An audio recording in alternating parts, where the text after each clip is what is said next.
malapit na malutong arroz caldo alaolan. Yan, so yung mga kaberks, sarap niyan. Ayan na siya. Nahalo ko siya kasi baka magtutong.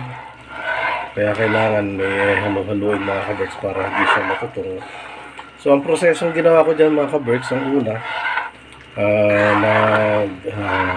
prepare ako ng mga ingredients niya na sibuyas, bawang, at luya. So yun mga kaberks. So hiniwa ko ng katamtama lang hiwa yung sibuyas, yung bawang tinagtad ko. Tapos yung luya, hiniwa kong pahaba na maliliit. Para pag binight nila, hindi masyado maramdaman. Pero masarap yan pagka kinain mo na mga kaberks,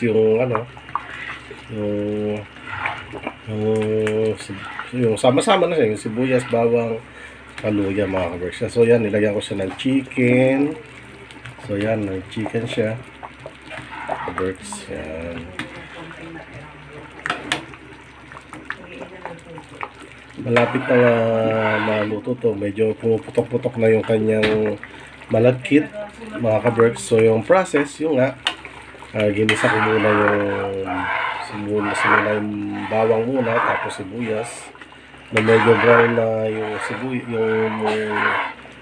bawang, sinunod ko na yun, nilagay ko na yung sibuyas at yung luya. So yun, hinano ko pa rin siya.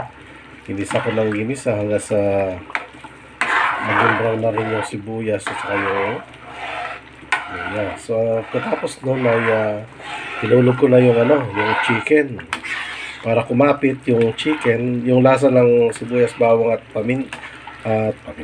May paminta rin ito mga kaberks, nilagyan ko rin siya ng paminta. Tapos ginano ko na siya, ginisa, yung sinama ko na yung karne ng manok. So yan yung mga karne ng manok mga kaberks. So yan, sarap yan. So yan ang handa ko para sa mga maglalamay po ngayong gabi sa aking ama na namayapa na po. Nakinuha na siya lumulog. Doon nakakalungkot, siyempre ganun po talaga ang buhay, doon naman tayo patungo lahat. Pero kailangan, bago ka tumungo sa kanya, prepare ka na. Naka-prepare ka na dito sa lupa. Kumbaga, tinanggap mo na siya, na siyang iyong tagapagligtas. Jesus lamang ang iyong tagapagligtas, mga kaberks. So, masaya kami, aming pamilya, kasi yung father ko, last minute, last hour or last day niya ng ilang days bago siya mawala, ay napatanggap po siya ng aming pastor. So yun, tanggap po siya. Alam ko po, nakakasama na siya ni Lord sa heaven, ni Jesus, at ang aking ina na noon din bago siya pumanaw ng ilang araw ay napatanggap siya ni Pastor Boyet. So yung mga kaberks, nag-prepare nga ako na itong arroz caldo para sa mga naglalamay sa aming ama at mga bisita. So mga ilang ilang minuto pa maluluto na yung mga kaberks. So yan mga kaberks. So ituloy ko yung pag-process ng kasi medyo nalayo na tayo sa kwentuhan. Turo ko sa inyo yung process ng pagluluto. Itong arroz caldo. Medyo Spanish siya word. Arroz means rice. Diba? Rice soup. So after nga na mag-isa ko yung karne ng manok, yung bawang, luya, sibuyas, nilagyan ko na rin siya ng yung rice. Medyo maluto-luto na yun, no? Kaya pabayaan nyo lang yung manok na kumulo sa sarili niyang mantika hanggang sa maluto-luto na. Hulog mo na rin po yung itong malagkit. Pure na malagkit po yan. Pure na malagkit po siya. Kaya malapit na yan, no? Namumutok-putok na siya mga kaberks. So, kita nyo naman sa video. Yan, kung masyado mo yun, baka mahulog ang aking cellphone. Wala na po akong pang-vlog. So, after that mga kaberks, so yan, mahintay na lang natin na talagang maging luwaghag na yung yung malagkit na bigas. Maging malagkit na siya. Yung medyo sticky na. Ito medyo sticky na siya mga kaberks. Yan nyo.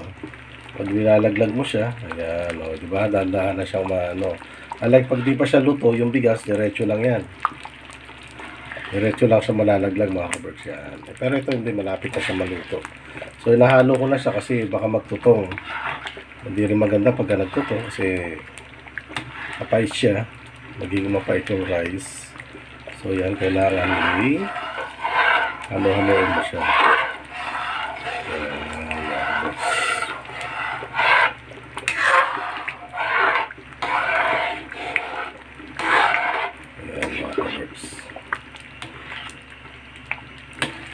So after neto, may pagkain na yung ating mga naglalamay doon at mga bisita sa paguro ng aking ama.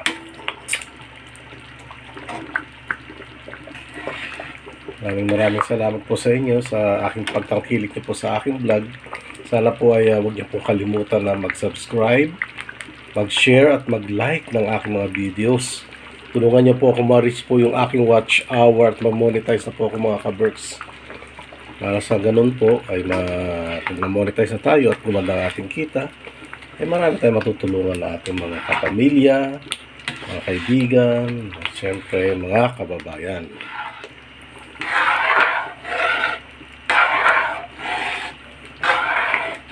Yan mga kaberks, ayan. Sarap na.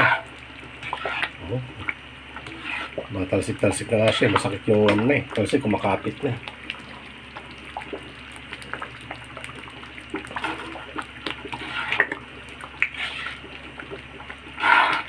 So hanggang dito na lang po mga kaberks.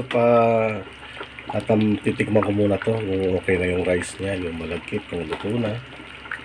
At